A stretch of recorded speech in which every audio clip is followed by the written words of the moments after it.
What's up everybody, Blake from exoticcartrader.com, and we are standing here with a great example of a frame-off restoration 1977 Ford Bronco.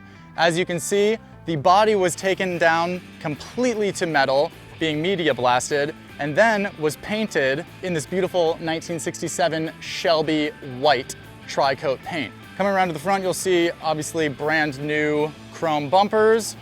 All of the emblems were also replaced. The best part about this truck is the drivetrain. That's why I have the hood open. And also, as you'll see when I put the hood down, the hood was fashioned using an English wheel so that it could fit this massive mid-rise carburetor. As you can see, if you walk up a little bit closer, you'll see it has a 4-core aluminum radiator. You'll also see the AC compressor was a vintage air AC system that was put in this truck. Everything was done extremely neat and clean. The engine bay was completely stripped and painted the same as the exterior.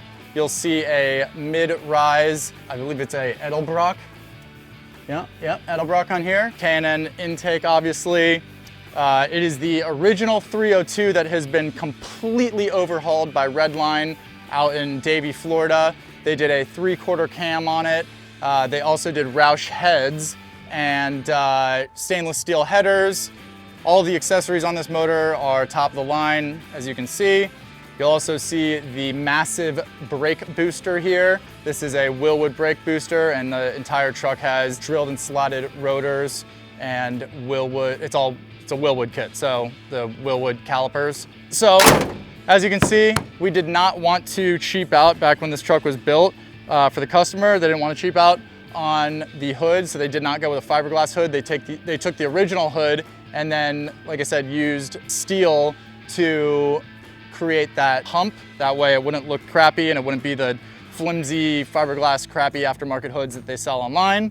Coming around to the side, you'll see it has 5.5-inch lift. It's the long travel suspension on it. So very, very high-end, nice suspension. If you look underneath, you'll see the entire frame was powder coated when it underwent the frame-off restoration. You'll see 18-inch Method Racing wheels. I believe the tires are 35-inch Nitto trail grapplers. Yep, trail grapplers. Obviously, like I said earlier, new emblems. Going to the interior, super, super clean on this. They went with the family style roll cage so that you have the bikini top. It also has the original hard top that was painted the 67 Shelby white. The interior is black vinyl so that it can get rained on.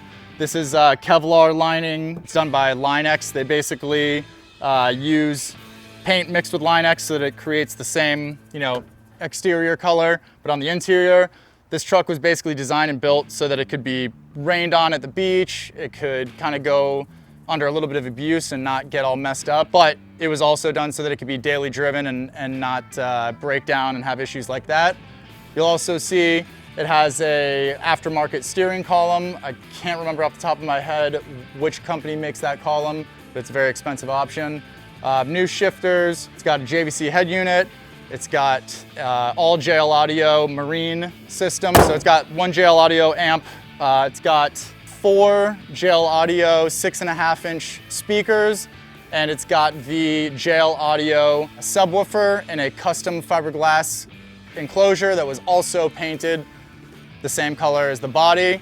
Again, there were like no shortcuts on this truck. Everything was a little bit overdone. It's got aftermarket, fully stainless exhaust that marries up to the stainless headers up front, new lenses in the back, new, even down to the handles are all new. So basically everything has been replaced on this truck. Coming around to this side, you'll see it's got the original, fuel door. The 77s had dual fuel tanks, so there would be a door here and a door here. This was welded and body worked because we wanted to just simplify it down to one fuel cell instead of having two, because that's constantly a pain with the switch braking and everything. Coming to the interior, you will see Dakota digital gauges. It's the just like black on black gauge option. Super, super clean, all new switches. Just overall, literally everything was done on this truck about 2 years ago. So really, really nice truck, and let's take it for a drive. Anyways, we are driving our 1977 Ford Bronco that has been fully restored. This truck is awesome to drive. It's fast, it's got power, it responds quickly, both accelerating and braking.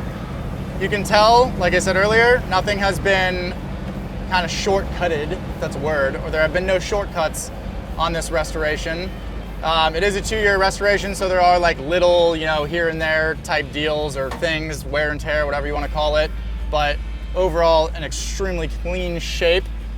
It starts up in 2 seconds. It's carbureted still. Originally it was fuel injected, but the customer had it switched back to carbureted because a lot of times the aftermarket fuel injection systems suck and are really finicky. And honestly, it starts up perfect every time. Literally runs and drives awesome, doesn't stall out on you. It's basically perfectly tuned.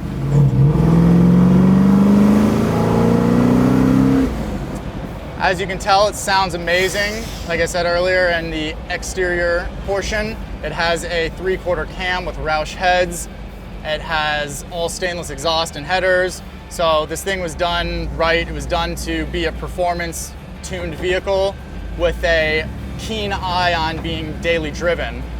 There's a lot of people out there putting the 5.0 Coyote swaps in these Broncos, and we also actually have a few of those for sale.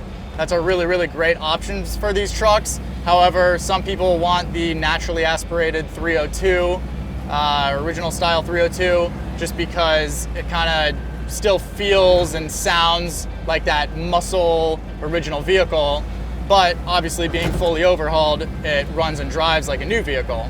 So as you can see, obviously the top is off right now and the bikini top is off, so we're just getting an amazing tan, which I definitely need. I'm probably actually getting more burnt than tanned. But this has the full original hard top, which is all made out of, I believe, steel, and maybe there's a little bit of aluminum, but it's all been refinished and everything to match the current body color. So that looks really nice. Overall, I mean, it's pretty simple. There's not really a ton of details to get into on this thing because really this truck is built for simplicity and reliability with a little bit of a kick. So anyways, check it out on our website, exoticcartrader.com. Check us out on Instagram at exoticcartrader. And of course, make sure that you subscribe, because at the end of the day, that's where we make our money, is off of showing you ads of Pottery Barn and things like that. Have a beautiful day.